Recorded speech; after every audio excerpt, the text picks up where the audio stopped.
За последние годы я утратил какую-либо надежду на студию Pixar. Идя в кинотеатр утром на Рождество, предвкушал, как вскоре буду писать критический сценарий по новому мультфильму «Душа». Но досмотрев картину, я понял, что этому не суждено случиться. Во время просмотра мне несколько раз приходила в голову мысль: а у Pixar ведь вновь появилась «Душа». Я не хочу, чтобы вы сейчас подумали, что я на 100% хвалю мультфильм. Нет. У него есть свои проблемы, и мы о них поговорим ближе к концу видео. Просто в определенные моменты я действительно заметил эту искру, которая была у данной студии лет так 15 назад. Около половины данного ролика будет без спойлеров, но в какой-то момент я начну говорить обо всем в конкретике, то есть со спойлерами. Не переживайте, я вас предупрежу об этом заранее. Так что там с «Душой»?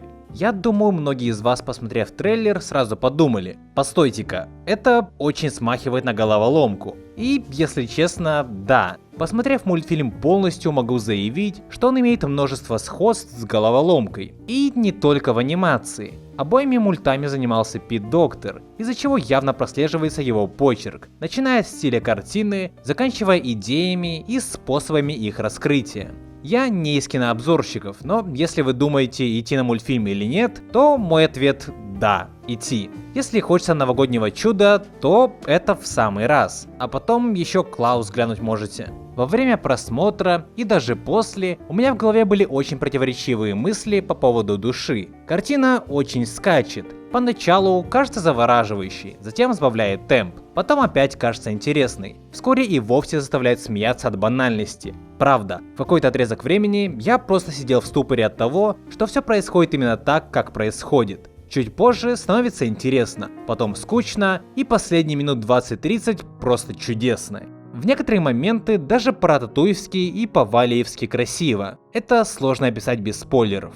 В определенные промежутки времени мультфильм элементарно берет и уносит тебя в какой-то другой мир. Мир потока. Когда главный герой играет на фортепиано и оказывается в каком-то астральном состоянии, ты сам ощущаешь это на себе. Это право удивительно. Никогда бы не подумал, что обычный мультфильм способен заставить чувствовать подобное. Но наверняка многих интересует вопрос тем и идей, которыми оперирует «Душа». По-моему, в этот раз пиксаровцы взяли самые глобальные идеи для человека, именно как для индивида. Да, есть темы и более колоссальные, например, космос, но для одной взятой личности это ведь не так важно. Куда значительнее вопрос жизни и смерти, например. И посмотрев трейлер, всем сразу стало понятно, какие темы тут будут подниматься. Но, как мне кажется, на деле они гораздо шире, чем заявляется в тизерах. Вероятно, я об этом сделаю отдельный ролик в будущем.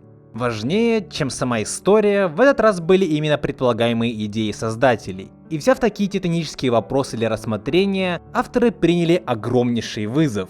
Справились ли они с этим? Наверное, не мне судить, но очень похоже, что да. Еще один аспект, на который хотелось бы обратить ваше внимание, это музыка. Я ярый любитель саундтреков из фильмов, мультфильмов, сериалов, аниме, игр и так далее. И могу вам точно заявить, что осты из «Души» пополнят мой плейлист. Если в каком-то произведении есть хорошая джазовая музыка, то это сразу добавляет один плюсик к картине. Я уже говорил, что музыка в «Душе» уносит тебя в поток, но не только когда играет главный герой, а даже когда просто на фоне слышно какой-либо саундтрек или играет иной второстепенный персонаж. Это здорово, и не просто так родом деятельности главного героя была выбрана именно музыка, ведь она, пожалуй, наиболее таинственным образом может передать то волшебство, которое существует в нашем мире, а также невообразимую страсть к своему делу.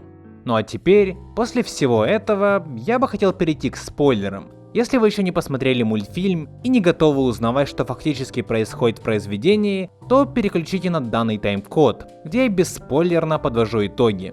Для всех же, кому нет разницы, мы продолжаем. Сразу же хочется сказать, что я был удивлен тем, что действие в мультфильме преимущественно происходит в реальном мире, а не в загробном. Трейлер повел нас по ложному следу. Казалось, мол, почти все события будут происходить в другом мире. И поворотным моментом картины стал очень банальный мув с попаданием 22-й души в тело Джо, а самого Джо в тело кота. Для тона повествования это было абсурдно. Когда это произошло, я минут 5 сидел с фейспалмом.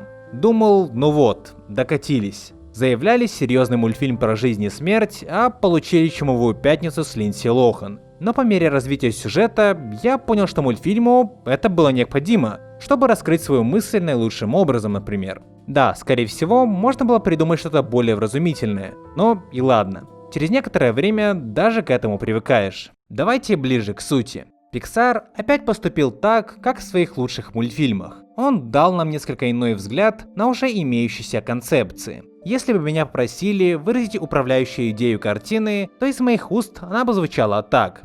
Жить стоит, потому что в мире есть множество прекрасного. Или просто жизнь стоит того. Но это лишь поверхностный взгляд на те смыслы, которые присутствуют в сердце этой картины. Мне очень понравилась линия с заблудшими душами, которые зациклены на чем-то и не могут жить нормально. Когда одну заблудшую душу освободили, она просто неестественно переменилась. Человек с этой душой будто прозрел, взял и ушел с своей работы. Это метафора на жизнь. Заблудшие души. Да это ведь большая часть человечества. Да и я сам в их числе. Души, делающие что-то монотонно, совсем не понимая зачем. Но мне кажется, эту мысль можно развить куда глобальнее. Этим я займусь позже, в других роликах.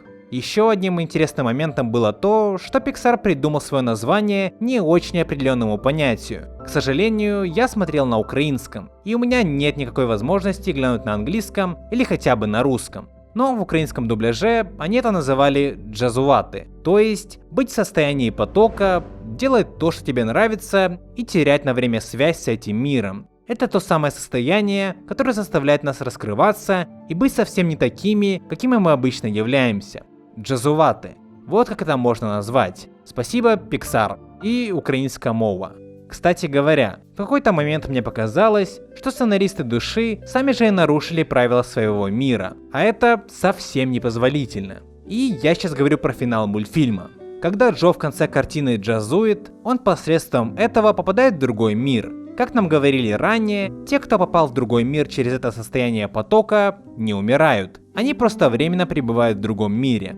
Тогда вопрос. Как тогда Джо смог достать наклейку, которую сам же и использовал, чтобы вернуться на Землю? Ну, ту, что ему дала 22-я душа. Он ведь не умер. То есть наклейки быть у него больше не может. Она уже использована. А даже если бы она не была использована, почему Джо идет на эскалатор умирать? Ведь по факту он жив и просто находится в астральном состоянии. Короче, очень странно. Если у вас есть ответ, то напишите его в комментариях с пометкой «спойлеры». Если это и правда не состыковка, то я крайне разочаруюсь в сценаристах и самом мультфильме. Начало ли это новой эры для студии Pixar? Вполне возможно. В одном из своих роликов, где подробно разбирал весь путь студии, я подметил, что их первые 11 мультфильмов имеют свои общности, и тем самым их можно отнести к эре раннего Pixar, прекрасного Pixar. Вторые 11 мультфильмов можно отнести к периоду упадка студии. И кто знает, душа вполне может быть началом третьей 11-ки, эры реабилитации и веры. Я бы очень хотел, чтобы так и было. Конечно, не внушают доверия анонсы студии о мульте о Баззе Лайтере и тому подобном, но все же надежда есть.